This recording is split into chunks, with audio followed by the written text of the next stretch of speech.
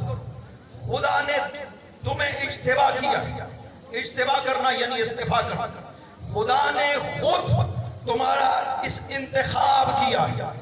هُوَ اجْتَبَاكُمْ مِلَّةَ أَبِيكُمْ إِبْرَاهِيمَ هُوَ سَمَّاكُمُ الْمُسْلِمِينَ مِنْ قَبْلُ وَفِي هَذَا، تمہارا باپ ابراہیم، یہ غور سے سنیں یہ دو جملے، ایک ہے هُوَ اجْتَبَاكُمْ، خدا نے تمہارا استفا کیا، دوسرا ملت ابیکم ابراہیم، ابی کہا باپ کہا، یعنی ابراہیم تمہارا باپ ہے، تم ابراہیم کی ذریت سے ہو، تمہارا استفا میں خدا نے کیا ہے۔ ان کے لیے خدا فرماتا ہے کہ ہم نے تمہیں گواہ بنایا ہے تاکہ تم لوگوں پہ گواہی دے سکو۔ معلوم ہو گیا کہ جنہیں گواہ بنایا گیا ہے امت کے اوپر، لوگوں کے اوپر، ان میں دو خصوصیتیں ہیں، ایک خدا نے ان کا انتخاب کیا ہے، دوسرا وہ ذریت ابراہیم سے ہونے چاہیے۔ ملت ابیکم ابراہیم، تمہارے باپ ابراہیم کی ملت، جس کو ابراہیم نے مسلمان کہا، اسلام کہا۔ لِتَكُونُوا شُهَدَاءَ عَلَى النَّاسِ، تاکہ آپ لوگوں کے گواہ بن سکیں۔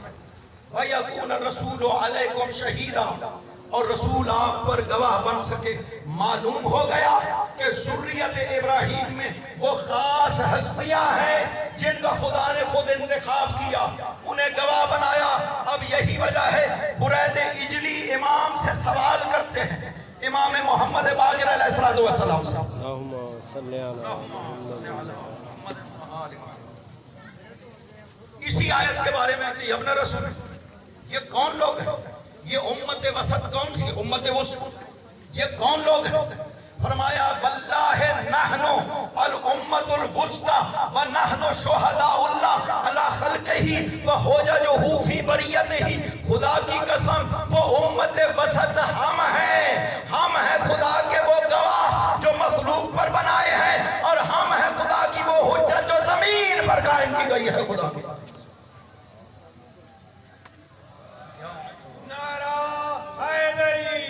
یا علی یا، پتہ چل گیا خدا نے قرآن کریم میں جو نظام شہادت رکھا ہے، کس لیے؟ تاکہ کل ہمارے اعمال کی گواہی دے سکے۔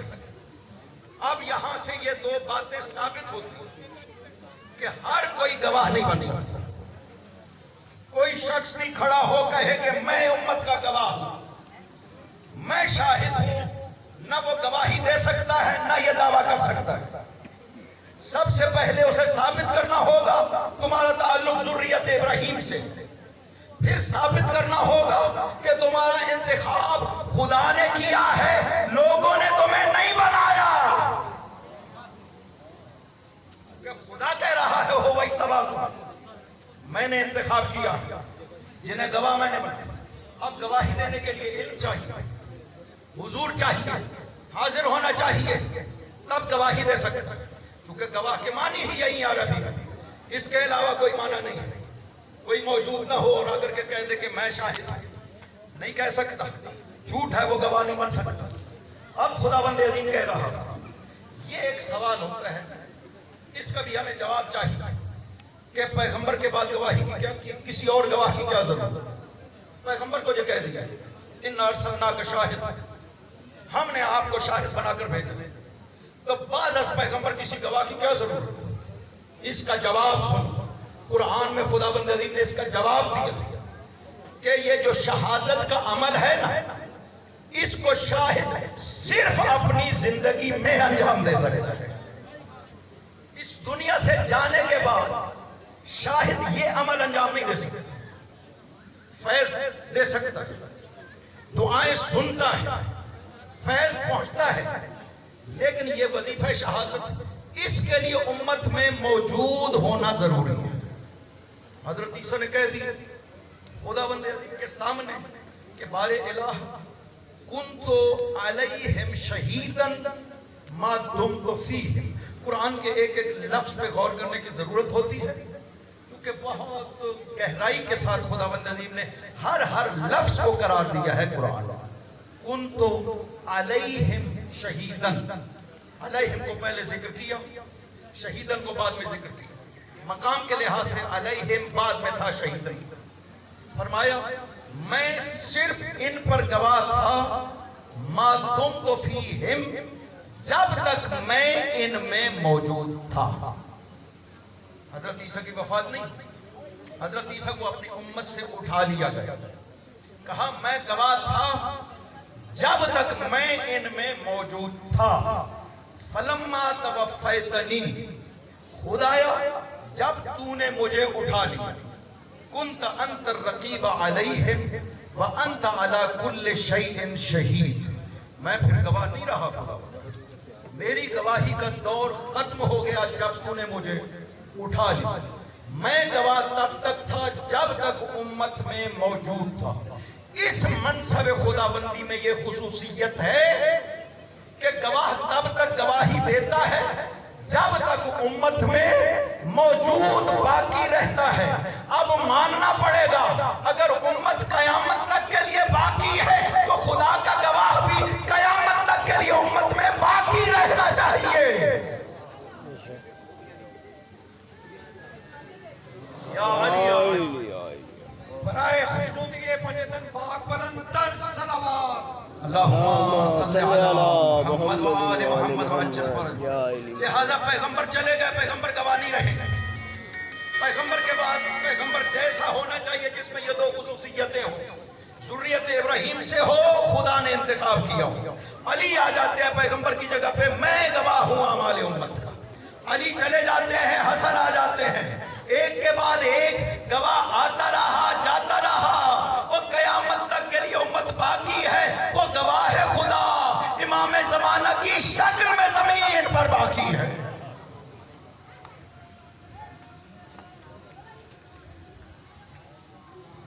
اللہم صلی علی محمد و آل محمد و عجل فرجہ اور دیگر صلوات۔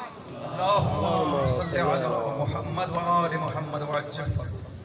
یہ بہت بڑا منصب خدا ہے یہ شہادت، جیسے رسالت منصب، بالکل رسالت کے ساتھ پیغمبر کو خدا نے کہا میں نے شاہد بنایا، اِنَّا أَرْسَلْنَاكَ شَاهِدًا وَمُبَشِّرًا وَنَذِيرًا وَدَاعِيًا إِلَى اللَّهِ بِإِذْنِهِ وَسِرَاجًا مُنِيرًا۔ یہ سب منصب ہے، خدا کہتے ہیں میں نے تمہیں رسالت دی، شہادت جیسے رسالت ضروری تھی اسی طرح شہادت ضروری تھی۔ شاہد لہذا معصوم جب فرماتے ہیں نحن شہداء اللہ علی خلقہ، ہم وہ ہیں جنہیں خداوند عظیم نے اس مخلوق پر شاہد بنایا ہے۔ شاہد ہونے کے لیے علم ضروری ہے، علم بھی حضوری ہونا چاہیے، یعنی ہر شخص کیا عمل کرتا ہے، شریعت پہ کیسے مانا ہے، کیسے عمل کیا ہے۔ شاہد میں جب تک یہ علم نہ ہو وہ شہادت نہیں دے سکتا ہے، یہ قرآن کہہ رہا ہے۔ لہذا یہ ہے قرآن کی روح سے منصب شہادت جو خداوند عظیم نے ان ہستیوں کو عطا کیا۔ لہذا جمع کا لفظ استعمال کرتے ہوئے وَكَذَلِكَ جَعَلْنَاكُمْ أُمَّةً وَسَطًا، ایک خصوصیت ہم نے آپ کو امت وسط قرار دیا۔ دوسرا خدا فرماتا ہے لِتَكُونُوا شُهَدَاءَ عَلَى النَّاسِ، ہم نے آپ کو امت وسط اس لیے قرار دیا تاکہ آپ لوگوں پہ شاہد بن سکے۔ وَيَكُونَ الرَّسُولُ عَلَيْكُمْ شَهِيدًا، نبی میرا آپ پر شاہد ہوگا۔ لہذا یہ ہیں ہستیاں جو ہمارے اعمال کی بارگاہ خدا میں ہیں شہادت دینے میں۔ انہی شاہدین میں سے ایک وہ شاہد ہے جسے امت محمد نے مدینہ چھوڑنے پہ مجبور کر دیا۔ یہ بھی شاہد ہے، اور شاہد بھی کیسا کہ پیغمبر اپنی امت کو بار بار کہتے رہے کہ حسین سے ضرور محبت کرو، اس لیے کہ مرکز و محور محبت خدا حسین۔ سامنے اصحاب کے حسین کے بوسے لیا کرتے تھے، جاتے تھے نا جب حسین پیغمبر کے بعد علی سے کہتے تھے خذل حسین، علی حسین کو پکڑو۔ مولا علی پکڑتے تھے اور پیغمبر حسین کے جسم کے بوسے لینا شروع کرتے تھے۔ ہر جگہ کا پیغمبر بوسہ لیتا تھا۔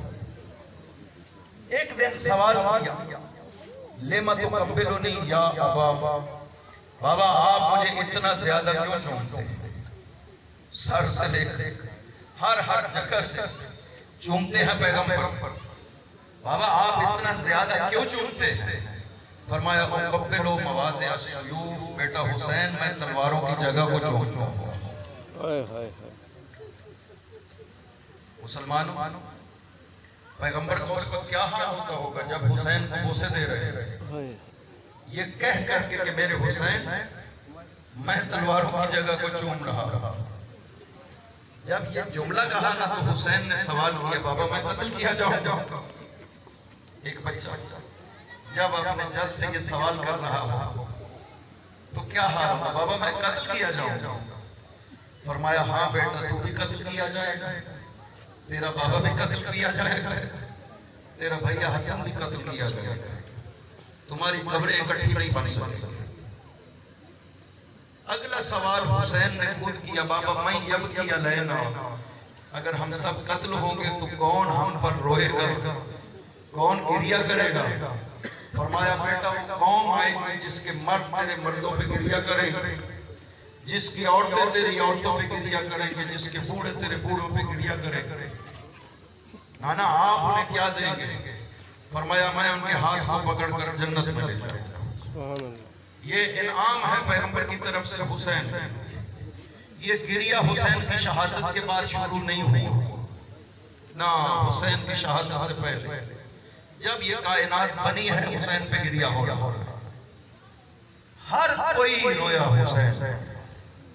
ابو بصیر کو چھٹے امام نے ارشاد فرمایا تھا، ابو بصیر حسین پر آسمان بھی رویا تھا، زمین بھی روئی تھی، فرشتے بھی روئے، بہت روئے فرشتے۔ عاشور کے دم جب فرشتوں نے یہ منظر دیکھا تھا نا، جب حسین کو ذبح کیا جا رہا تھا، ایک کوہرام پپا ہوا فرشتوں میں خدا سے عرض کیا، خدایا دیکھ رہا تیرے حسین کے ساتھ زمین پر کیا ظلم ہو رہا۔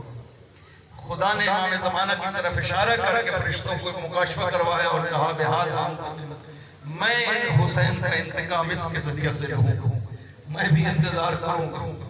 لہٰذا نبی روئے، ہر نبی کوئی کربلا میں آ کر رویا، کسی نے حسین کے مصائب کو سنا تو روئے۔ آدم نے حسین کی مصیبت کو سنا، رو پڑے، بہت روئے جب جبرائیل نے مصائب حسین بیان کیا۔ آدم کو 5 نام ذکر کیے، کہا آدم توبہ کرو، یہ 5 نام ہے، واسطہ تو خدا۔ جب 5واں نام حسین لیا نا آدم رو پڑے۔ جبرائیل سے سوال کیا، جبرائیل کیا بات ہے؟ پہلے میں نے 4 نام لیے، مجھے کچھ نہیں ہو، لیکن جب میں نے یہ نام حسین لیا میرا دل ٹوٹ گیا، مجھ پر گریہ تاری ہو گیا۔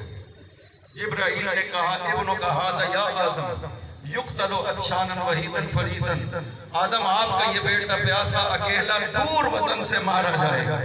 لو رأیتہ آدم، کاش آپ اسے دیکھ سکتے آخری وقت میں جب لوگوں سے کہتا تھا لوگوں مجھے پانی تو میں بہت پیاسا ہوں۔ پیاس کا یہ عالم ہوگا، زمین و آسمان کے بیچ میں دھواں چھا جائے گا حسین کی نظروں میں۔ آدم کاش وہ منظر آپ دیکھتے جب حسین کے بچوں کو ذبح کیا جا رہا ہو، آدم وہ منظر دیکھتے جب حسین کے خیموں کو لوٹا جا رہا ہو، حسین کی بہنوں کو قیدی بنایا جا رہا ہو۔ اجرکم اللہ، جب آدم نے یہ سنا تو بڑا رویا، کہا یہ قاتل کون ہے؟ کہا وہ لوگ جو کہتے ہیں ہم امت محمد ہیں، نام یزید ہوگا. حضرت آدم نے لعنت فرمائی تھی یزید. ابراہیم آئے میدان کربلا سے گزرے, گر پڑے خون بہا, خدا سے عرض کیا بارے الہ یہاں پہ کیوں میرا خون بہا؟ خدا نے فرمایا ابراہیم یہاں پہ محمد کا نواسہ شہید ہوگا, اس لیے تیرا خون حسین کے خون کے موافق ہو گئے. حضرت موسیٰ تشریف لائے, پاؤں زخمی ہوا, خون بہ گئے. خدا نے مصائب پڑھا, ہر نبی آیا کربلا میں اور خدا مصائب سناتا رہا. نبی گریہ کرتے رہے, لیکن سب سے زیادہ گریہ جو حسین پر کرتی ہے نا, وہ حسین کی ماں ہے مسلمان. چھٹے امام کی حدیث کل میں نے ذکر کیا کہ ماں کس طرح سے چیخے مار کر کے جنت میں روتی ہے حسین پر. اجرکم علی اللہ, جب ماں چیخے مار کر کے روتی ہے نا, جہنم کی آگ بھڑکنے لگتی ہے, دریاؤں میں طغیانی پیدا ہوتی ہے, فرشتے قابو کرتے ہیں کہیں دنیا پہ عذاب نہ آ جائے.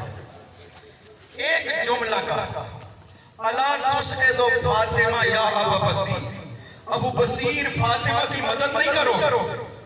کہا مولا میں کیا مدد کر سکتا ہوں؟ کہا تم جب حسین پہ آنسو بہاتے ہو, فاطمہ کے دل کو ڈھارس بنتی ہے, وہ میرا مظلوم جو کربلا میں اکیلا مارا گیا, وہ اس پہ اتنے آنسو بہانے والے موجود. ماں کی یہ خواہش ہے, ماں چاہتی کہ حسین پہ رویا جائے. وَعَلَى مِثْلِهِ فَلْيَبْكِ الْبَاكُونَ, رونے والوں کو حسین پہ رونا چاہیے. 2 محرم کی رات, آج 2 محرم تھا, آج حسین کربلا میں پہنچے. کب نکلے تھے مکہ سے؟ 8 ذی الحجہ کو نکلے تھے. نبی کی بیٹیاں حسین کے ساتھ. مسلمانوں ذرا مجھے بتاؤ, وہ نبی کی بیٹیاں جو کبھی مدینہ میں گھر سے نہیں نکلی تھی, 24 دن مسلسل جنگلوں میں نبی کی بیٹیاں جنگلوں میں رولتی رہی. یہ امت محمد ہے جو نبی کی بیٹیوں کو باہر لے کر کے آیا. اجرکم علی اللہ. 2 محرم کو جب پہنچے کربلا پر, حسین کا گھوڑا روک گئے. حسین نے کہا دوسرا گھوڑا لے آؤ. دوسرا گھوڑا لایا گیا, وہ بھی نہیں چلا. تاریخ میں ہے 7 گھوڑے تبدیل کیے حسین, گھوڑا نہیں چلا. حسین نے کہا مجھے بتاؤ اس سرزمین کا نام کیا ہے؟ لوگوں پہ حجت تمام کرنے کی خاطر معصوم سوال کر رہا ہے تاکہ پتہ چلے کہ ہمارا مقتل خدا نے کہاں پہ قرار دیا. جب کہا کہ غازریہ, فرمایا کوئی اور نام؟ کہا نینوا. کہا کوئی اور نام؟ کہا شط الفرات. پھر کہا کوئی اور نام, کسی نے کہا کربلا. اور جب یہ لفظ آنا تھا, ایک مرتبہ حسین نے کہا یہی وہ جگہ ہے جہاں پہ ہمارا خون بہایا جائے گا, یہی وہ جگہ ہے جہاں میرے بچوں کو ذبح کیا جائے گا, یہی وہ جگہ ہے جہاں میری بہنوں کے پردوں کو لوٹا جائے گا. اجرکم علی اللہ. رک گئے حسین کربلا میں, خیمے لگ گئے کربلا میں. ایک بڑے خیمے میں حسین نے سب کو جمع کر لیا. اصحاب بھی تھے, اقربا بھی تھے. اب یہ لفظ ہے مقتل کی کہ صف میں بیٹھے ہوئے ہیں سارے اقربا, عباس, علی اکبر, قاسم, باقی سب بیٹھے. یہ لفظ ہے فَنَظَرَ سَاعَةً ثُمَّ بَكَى سَاعَةً. حسین نے ایک نظر کی, عباس کے چہرے پہ نظر کی, علی اکبر کے چہرے پہ نظر کی, قاسم کے چہرے پہ نظر کی. ادھر دیکھتے چلے جا رہے تھے, ادھر روتے چلے جا رہے تھے, اور اس لیے رو رہے ہوں گے. آج یہ چہرے جو میرے سامنے بیٹھے ہیں, عاشور کے دن یہی چہرے ہوں گے. اور کربلا کی خاک وَسَيَعْلَمُ الَّذِينَ أَيَّ مُنْقَلَبٍ يَنْقَلِبُونَ. بارے اللہ ہماری اس عبادت کو